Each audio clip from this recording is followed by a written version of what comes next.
Hope के सब लोग ठीक होंगे और अच्छे से रमजान जो है सबका गुजरा होगा। तो हम लोग अपना लेक्चर स्टार्ट कर लेते हैं। ऑलरेडी कनेक्टिविटी इशू की वजह से थोड़ा सा जो लेट हो गया है।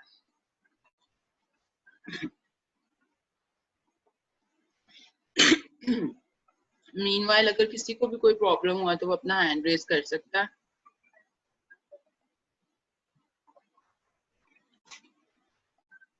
अब लास्ट टाइम हम लोगों ने एक न्यूमेरिकल देखा था मर्जर्स का। इसी तरह से एक और न्यूमेरिकल है जो हम लोग आज देखते हैं, जो बेसिकली आप लोगों को एग्जाम में या उस जो भी आपका टेस्ट हो सकता है उसमें जो है वो पूछा जा सकता है। अब analysing and negotiating mergers and acquisition of going concerns. अब Square company a major media firm, थोड़ा सा जूम कर लेते हैं। अगर आपको स्क्रीन में कोई इशू आ रहा हो तो आप लोग हैंड रेज करके बता सकते हो। Square Company, a major media firm, is ma'am screen contemplating full the कर लेना, acquisition of. Hello? Screen full कर ले क्या? मैम, फुल स्क्रीन कर ले मैम। स्क्रीन क्या है? आवाज नहीं आ रही है अर्सलान आपकी। मैम मैम मैं कह रहा हूँ फुल स्क्रीन कर लें। Okay okay.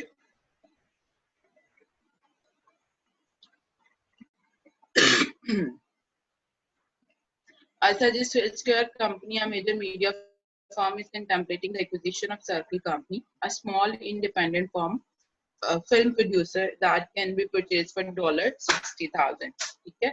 Square Company has a high degree of financial leverage, which is reflected in its 13% cost of capital. Because of the low financial leverage of Circle Company, Square estimates that its overall cost of capital will be dropped to 10%. एक media firm है जो कि acquire करना चाह रही है circle company, जो एक इंडिपेंडेंट फिल्म प्रोड्यूसर है 60,000 में। ठीक है, अब उसके 13% कॉस्ट ऑफ कैपिटल थी पहले, पर वो कह रहा है कि सर्कल कंपनी की जो है फाइनेंशियल पोजीशन इतनी कोई अच्छी नहीं है, तो इसकी वजह से उसकी कॉस्ट ऑफ कैपिटल क्या हो जाएगी, ड्रॉप हो जाएगी to the 10%, because the effect of the less risky capital structure cannot be reflected in the expected cash flows. The post-merger cost of capital of 10% must be used to evaluate the cash flows expected from the acquisition. Fine.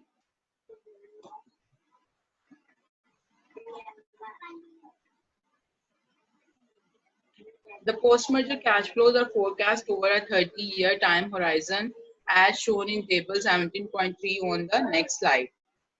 Because the resulting NPV, okay जी, अब हम लोगों ने obviously decision लेना है, तो हमारे पास हमारा initial cash outlay हमें दिया हुआ 60,000 और एक स्ट्रीम दी हुई है।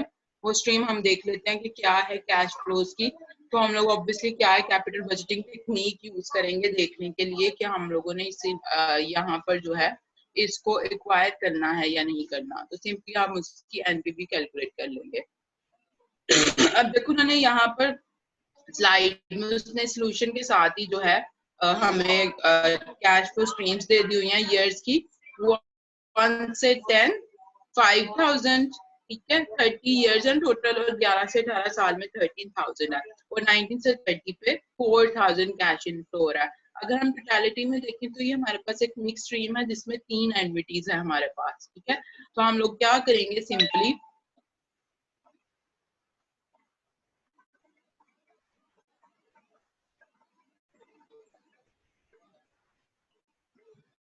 तो हम लोग सिंपली क्या करेंगे, क्लासेस की प्रेजेंट वैल्यू फाइंड करेंगे और उनको ऑब्वियसली तीनों स्ट्रीम्स को ऐड अप कर देंगे, तो हमारे पास प्रेजेंट वैल्यू उसकी आ जाएगी। ठीक है, अब यहाँ पर इन्होंने टेबल से किया हुआ है, स्लाइड में हम लोगों ने फॉर्मूला से किया हुआ है, तो मैं आप लोगों को उसी मेथड से जो मैंने सोल्यूशन किया हुआ है वो डिस्कस कर लेती हूँ एक दफा जो है अगेन इसकी स्ट्रीम्स देख लेते हैं ताकि आप लोगों को याद रहे कि 30 इयर्स के टोटल कैश फ्लो स्ट्रीम्स दी हुई है। 1 से 10 ईयर तक है एक एन्युटी जो कि है 5,000 इनफ्लो, 11 से 18 है 13,000 और 19 से 30 है 4,000। अब इसका सोल्यूशन किस तरह से होगा,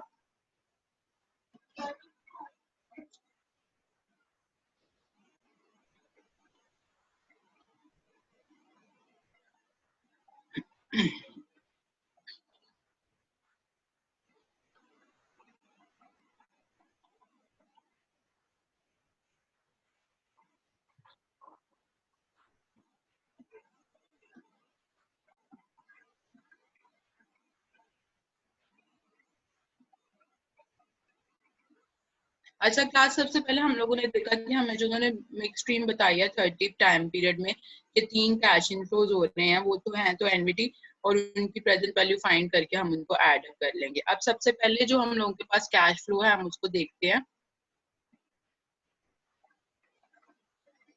सबसे पहले कैश फ्लो है 1 से 10 ईयर और 5000। ऑब्वियसली 1 से 10 ईयर 5000 है, इट मींस कि ये आपकी एनविटी, और जब कुछ भी नहीं बताया था एनविटी के साथ कि एनविटी कौन से वाली है, तो ऑब्वियसली हम क्या अज्यूम करते हैं कि ये एट द एंड है। तो सिंपली हम लोग क्या करेंगे, इस कैश फ्लो स्ट्रीम की प्रेजेंट वैल्यू फाइंड कर लेंगे, ऐसे ही है।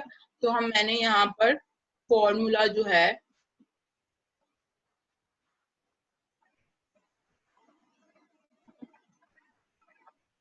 वो पुट किया सिंपली प्रेजेंट वैल्यू का। 5000 जो है, जो हमारे मैंने आप लोगों को लिखवाया भी, r into 1 minus 1 plus r raise to power minus n divided by r। ठीक है, तो इसी तरह से मैंने क्या किया, 5000 हमारे पास r है, 1 माइनस 1 प्लस हमने किया 10%, 10% को डिवाइड किया 100 पे, 0.1 आया, 1 प्लस 1 1.1 माइनस 10 आ गया, तो उसको डिवाइड कर दिया 0.10 से, तो हमारे पास ये अमाउंट आ गई। ठीक है, अब नेक्स्ट देखते हैं उसने क्या किया हुआ है।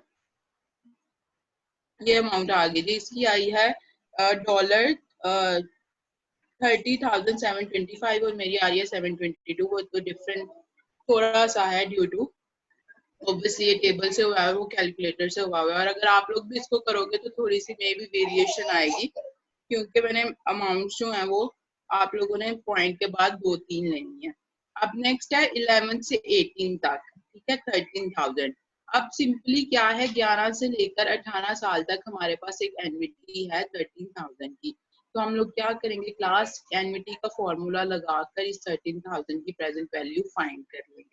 ठीक है, तो उसी तरह से मैंने क्या किया, प्रेजेंट वैल्यू फाइंड की, और आपको पता है कि जिस ईयर पे आप लोग प्रेजेंट वैल्यू किसी की भी फाइंड कर रहे होते हैं उसको हम यहाँ लिखते हैं। तो हमने प्रेजेंट वैल्यू इसकी 11th ईयर में फाइंड कर ली सिंपली एनविटी का फॉर्मूला लगाते हुए। 13,000 इंटू 1 माइनस 1.1 आ गया हमारे पास अकॉर्डिंग टू द फॉर्मूला। ये -8 कहाँ से आया, 11 से 18 ईयर तक की हमारे पास एनविटी। तो हम लोग अगर काउंट करें तो हमारे पास 8 साल बनते हैं 11 से लेकर 18 साल तक। तो हम लोगों ने सिंपल 11 पे जो है उसकी अमाउंट फाइंड कर ली। ठीक है, अब समझाने की बात यह है कि हम लोग पहले भी डिस्कस कर चुके हैं कि फ्यूचर वैल्यू किसी भी जो है कैश फ्लो की फ्यूचर में किसी भी पॉसिबल फ्यूचर पे वैल्यू होती है, और प्रेजेंट वैल्यू क्या होती है फाइनेंशियल मैनेजमेंट में, प्रेजेंट वैल्यू हमेशा 0 टाइम पीरियड पे होती है। ठीक है, अब हमारे पास 11 से 18 साल तक की एक एन्युटी थी, हमने 11वें साल में उसकी अमाउंट फाइंड कर ली कि इस एन्युटी की प्रेजेंट वैल्यू क्या होगी, जबकि हमें पता है कि प्रेजेंट वैल्यू हमेशा क्या होती है, 0 टाइम पीरियड पे होती है। तो अब देखो हम लोगों ने एनविटी का फॉर्मूला लगाते हुए प्रेजेंट वैल्यू फाइंड कर ली at the end of 11th year. तो ये हमारे पास क्या आ गई क्लास, सिंगल अमाउंट। अब हम लोगों ने क्या करना है, लॉजिकली भी यही रीजनिंग बनती है कि हमने इसकी वैल्यू फाइंड करनी है कि कितनी होगी 0 टाइम पीरियड पे, और ये कौन सी टाइप है कैश फ्लो की, ये एक सिंगल अमाउंट है। तो हम लोग क्या करेंगे, now we will calculate the PV at 0 time period by using single amount formula. तो ये हमारे पास सबसे पहले हम ऑब्वियसली नजर आ रहा है कि ये एक सिंगल अमाउंट है, तो हम लोगों ने फाइंड की है एनविटी का फॉर्मूला लगा के 11th ईयर पे, जबकि हम लोगों को चाहिए प्रेजेंट वैल्यू, और प्रेजेंट वैल्यू वो वैल्यू होती है जो at the time period of 0 हो। तो अब इधर 0 जाने के लिए हम लोग ऑब्वियसली सिंगल अमाउंट का फॉर्मूला लगाएंगे, that is present value is equal to future value divided by 1 plus R. तो हम लोगों ने सिंपली इस वैल्यू को इससे डिवाइड कर दिया, तो हमारे पास ये अमाउंट आ गई। ठीक है क्लास, यहाँ तक इस वाली चीज में कोई प्रॉब्लम? अगर यहाँ तक इस कॉन्सेप्ट में कोई प्रॉब्लम है तो बताओ, कि ये बहुत इंपॉर्टेंट है। अगर आपको मर्जर का, आई डोंट नो कि एग्जाम्स का क्या होता है अब, लेकिन अगर जब भी आपको न्यूमेरिकल मर्जर का आएगा तो इम्पोर्टेंटली ये चीज जरूर होगी कि आप लोगों ने प्रेजेंट वैल्यूज फाइंड करनी होंगी, आपको डिफरेंट मिक्स ट्रेन्स दी होंगी, या इसी तरह से एनविटी दे सकता है या वो दे सकता है, तो आपको इसको 0 पीरियड पे करना होगा। तो यहाँ तक अगर कोई प्रॉब्लम है तो बताओ, मैं इसको मजीद एक्सप्लेन करूँ।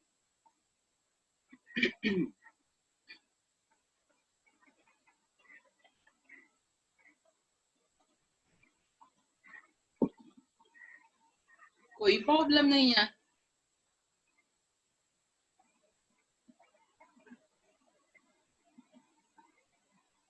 क्लास कोई प्रॉब्लम नहीं है, या तुम लोग तब सोए तो नहीं होते हैंड्स फ्री ऑन करके? नहीं है मैम, नहीं है, चलिए आगे। ठीक हो गया। जी मैम। ओके जी।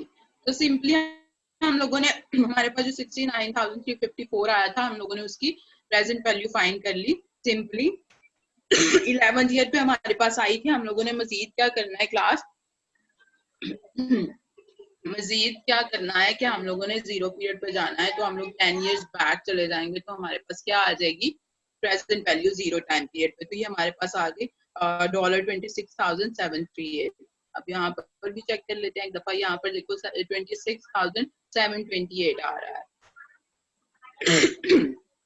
फाइन थी। अब नेक्स्ट हमारे पास जो है स्ट्रीम वो है 19 से 30 इयर्स तक, 4,000 कैश इनफ्लो है। अब इसको देख लेते हैं सोल्यूशन। तो सिंपली हम लोग इसको भी क्या करेंगे, 19 ईयर तक हम लोग इसकी प्रेजेंट वैल्यू फाइंड करेंगे एनवीटी का फॉर्मूला लगाते हुए, क्योंकि 19 से 30 साल तक की ये एक एनवीटी है। 4,000 फिक्स्ड अमाउंट और फिक्स्ड आपका टाइम पीरियड है। तो हम लोगों ने यहाँ पर प्रेजेंट वैल्यू को फॉर्मूला पुट किया, PV is equal to 1 minus 1 plus R वाला, ठीक है। उसमें मैंने अमाउंट्स लिखी और हमारे पास एक सिंगल अमाउंट आ गई। अब उस सिंगल अमाउंट की हम प्रेजेंट वैल्यू फाइंड कर लेंगे सिंपली वैसे ही। तो हम लोग सिंपली उसकी अमाउंट फाइंड करेंगे। तो हम लोग सिंगल अमाउंट का प्रेजेंट वैल्यू का फॉर्मूला पुट कर देंगे। Present value is equal to future value divided by 1 plus R raised to power n। यहाँ पे मैंने फॉर्मूलाज नहीं लिखे क्योंकि हम लोग ऑलरेडी इतनी दफा फॉर्मूलाज कर चुके हैं, आप लोगों के पास नोटेड भी हैं, तो आप लोगों को आने भी चाहिए। तो यहाँ पर हमारे पास आ गई वैल्यू 4,902।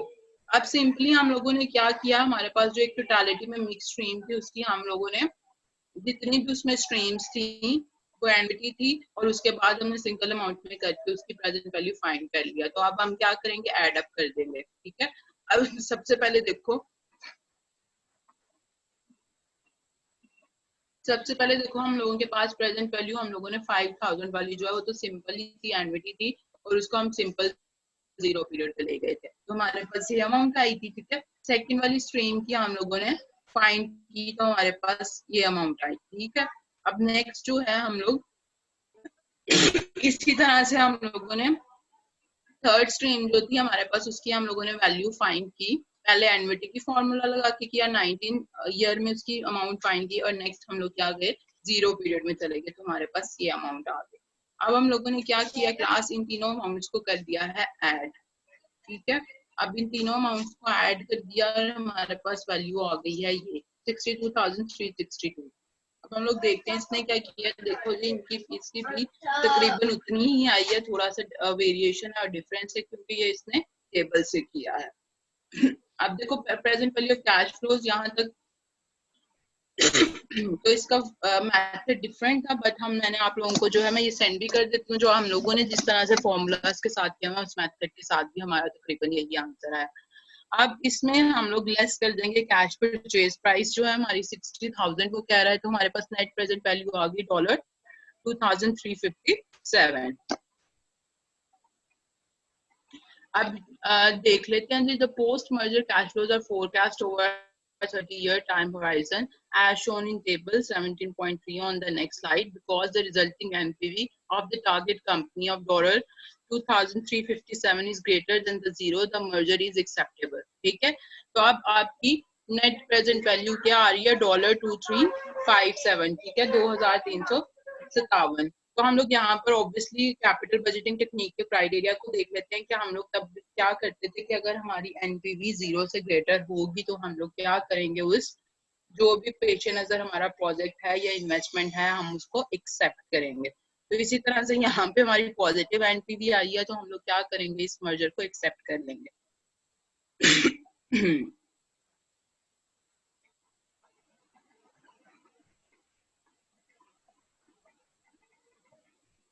अब यहाँ पर उसने एक और चीज बताई हुई है, note however that if the lower cost of capital resulting from the change in capital structure had not been considered, the NPV would have been minus 11,854, making the merger unacceptable of the share company. अब यहाँ पर उसने कहा था कि क्योंकि circle company का financial जो है कंडीशन इस तरह की है, तो हम लोगों की कॉस्ट ऑफ कैपिटल ड्रॉप होगी 10% पे। तो कहता है अगर हम लोगों ने कॉस्ट ऑफ कैपिटल 10% को कंसीडर ना किया होता तो हमारी एनपीवी माइनस में जाती और हमारा मर्जर अनएक्सेप्टेबल होता है। ठीक है, तो सिंपल है क्लास, जब भी आप लोगों से पूछा जाए कि दो कंपनी है, एक्विजिशन है या मर्जर है, तो आप लोगों ने उसकी एनपीवी कैलकुलेट करनी है। ठीक है, और एनपीवी कैलकुलेट करनी है तो आप लोगों को may be cost of capital बताया उसने चेंज हो रही है, या उसका जो भी कॉस्ट ऑफ कैपिटल है या डिस्काउंट रेट में भी डिफरेंस आ सकता है, तो आपने उसके अकॉर्डिंग उस रेट को लेकर उसकी एनपीवी फाइंड करनी है। ठीक है, और अगर एनपीवी में डिफरेंट स्ट्रीम्स है डिफरेंट टाइम पीरियड में, आपने सबको 0 टाइम पीरियड पे लाना है, और देन अगर आप लोगों की एनपीवी पॉजिटिव हो तो आप लोगों ने उस मर्जर को जो है एक्सेप्ट करना है। ठीक है क्लास, यहाँ तक कोई प्रॉब्लम है तो बताओ। न्यूमेरिकल में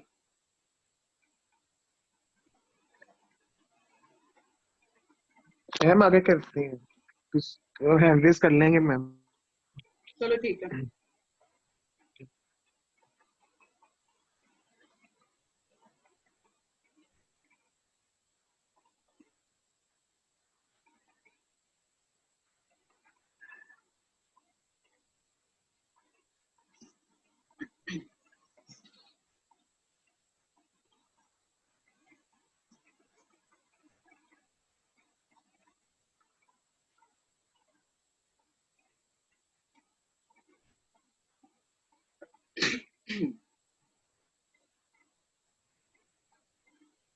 अच्छा जी, नेक्स्ट आप लोगों ने जो है वैल्यू टारगेट कंपनी देख के उसकी बुक वैल्यू या उसकी मार्केट वैल्यू देख के आप लोगों ने एक फाइनेंशियल पैकेज बनाना है। ऑब्वियसली उसके दो तरीके होते हैं कि आप लोग क्या करो, प्योर कैश फॉर्म में ले लो, या नेक्स्ट तरीका कौन सा होता है आपका, stock swap transaction. Stock swap transaction में क्या होता है कि आप लोग जो हो जिस कंपनी को एक्वायर करना चाह रहे हो उसके साथ अपने शेयर्स को क्या कर लेते हो, स्वैप कर लेते हो।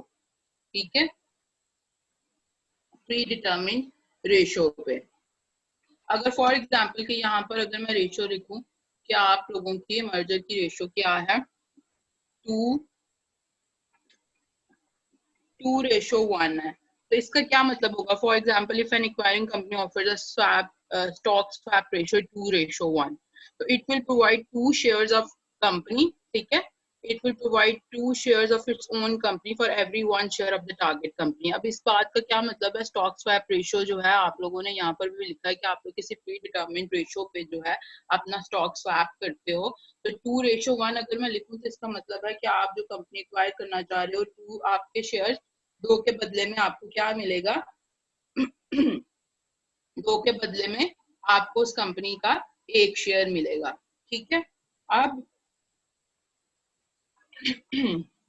ये जो हम लोग स्टॉक स्वैप रेशियो जो है डिटरमिन करते हैं, ये किन वैल्यू बेसिस पे करते हैं, ये ऑब्वियसली उसकी फाइनेंशियल कंडीशन देखते हैं, फाइनेंशियल बुक वैल्यू देखते हैं, उसका फाइनेंशियल लेवरेज देखते हैं कि उसके पास कितने एसेट्स पड़े हुए हैं, लिक्विड एसेट्स, उसके अकॉर्डिंग जो है हम लोग इस रेशियो को जो है डिटरमिन करते हैं। सिंपल है क्लास याद रखने के लिए कि जब आप एडिटिंग में स्वैप नहीं करते, उसी तरह से आप लोग शेयर स्वैप करते हो कि आप लोग रेशो देख लेते हो कि उसकी फाइनेंशियल कंडीशन कैसी है और वो सारी चीजें, उसकी बुक मार्केट वैल्यू कैसी जा रही है, तो उसके अकॉर्डिंग आप एक रेशो डिटरमिन कर लेते हो कि इतने शेयर्स के बदले में इतने शेयर्स हमें आपके चाहिए होंगे।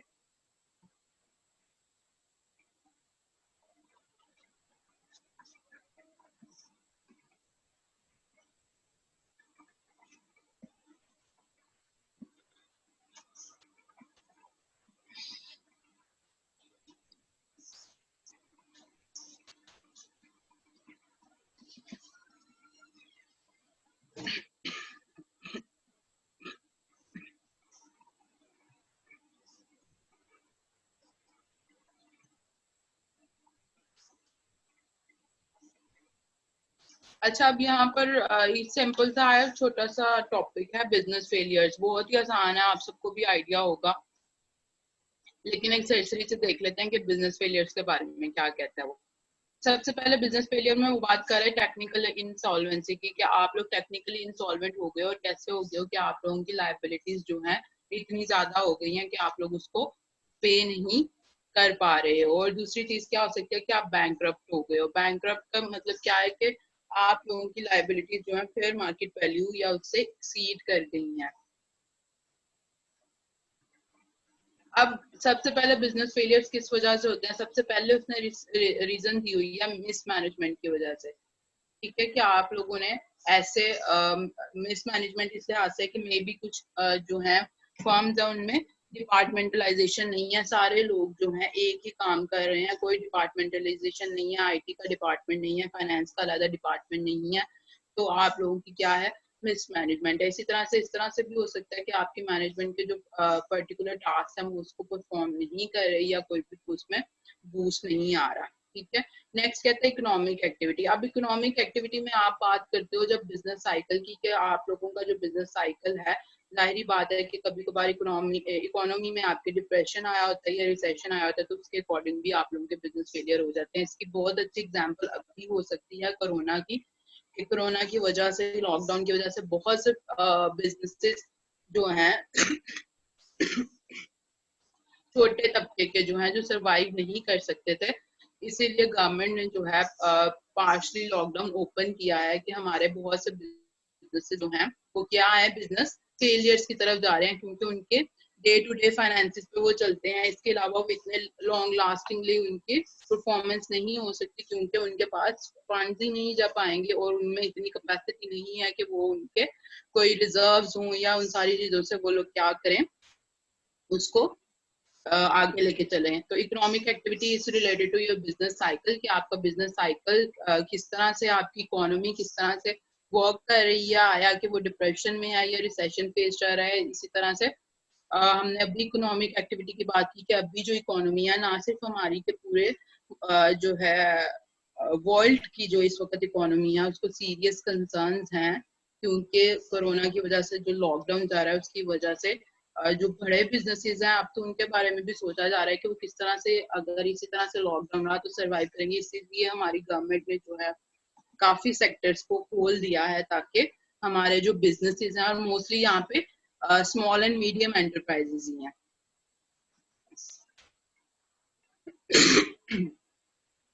और दूसरा होता है कॉर्पोरेट मैच्योरिटी। कॉर्पोरेट मैच्योरिटी जो है जब आपकी कंपनी की इन्फिनिट लाइफ नहीं होती due to the management policies and all those things, कि आपकी कंपनी जो है लॉन्ग लास्टिंगली सरवाइव नहीं कर सकती, तो उसके लिए आप जो, अब जब बिजनेस फेलियर हो जाता है तो कुछ वॉलंटरली सेटलमेंट्स यहाँ पर दी हुई हैं कि वॉलंटरली सेटलमेंट्स क्या होती हैं। तो हम लोग इसको देख लेते हैं। वॉलंटरली सेटलमेंट्स क्या होती हैं? अगर आप लोग टेक्निकली इंसॉल्वेंट हुए हो या बैंकरप्ट हुए हो तो आप लोग क्या कर देते हो जितनी भी बैंकरप्सी में प्रोसीडिंग्स हैं उसकी कॉस्ट को जो है बाईपास कर देते हो अपने क्रेडिटर्स पे। ठीक है, और एक्सटेंशन क्या होती है? एक्सटेंशन ये होती है कि आपके जो क्रेडिटर है ना वो एक्सटेंड कर देते हैं आपका टाइम पीरियड। ठीक है, आपका टाइम पीरियड एक्सटेंड कर देते हैं कि आपने अब डेट को पे करना है लेकिन इतने टाइम पीरियड पे नहीं करना, हम लोग उसके टाइम पीरियड को क्या कर देंगे, एक्सटेंड कर देंगे। और इसी तरह से कॉम्पोजिशन, सिंपल वर्ड्स में अगर मैं बताऊं कॉम्पोजिशन क्या होती है, तो कॉम्पोजिशन कहते हैं जब क्रेडिटर जो है लेस देन फुल अमाउंट, जितनी अमाउंट वो ओ कर रहे हैं उससे कम पे वो एग्री हो जाते हैं कि आप लोग हमें पूरे पैसे ना दो, कम पैसे दे दो, तो उसको हम कहते हैं कॉम्पोजिशन।